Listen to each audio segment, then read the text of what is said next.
BJP হিংছুটে লুচির মতো ফুলছে আর জ্বলছে তো জ্বলছে। ওই যে শয়তান এসে বসে আছে, নাম বলতে আমার লজ্জা লাগে। অফিসারদের ফোন করে থ্রেট করছে, বলছে দিল্লিতে নিয়ে যাবে। তোমার ক্ষমতা আছে? তুমি কে ইন্টারফেয়ার করার? তুমিও তো কেন্দ্রের সরকারে আছো।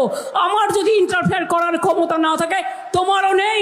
তুমি কাকে কাকে ভয় দেখাচ্ছ আর কাকে কাকে ফোন করছো, আমরা কিন্তু সবটাই জানতে পারি। ও মোটা ভাই, গঙ্গা ভাগনের লোক মরে গেলে তোমার দেখা নাই। ও মোটা ভাই, মা বোনদের ভোট কাটার জন্য তুমি হচ্ছ সবচেয়ে বড় ভোট কাটারি ভাই, মহিলা বিরোধী ভাই, ছাত্র যুব বিরোধী ভাই। তাই ভোটের পরে বলবো তোমার দেখা নাই গো, তোমার দেখা নাই। হিম্মত থাকলে সামনাসামনি লড়ুন। অসভ্যতামি করছেন কেন?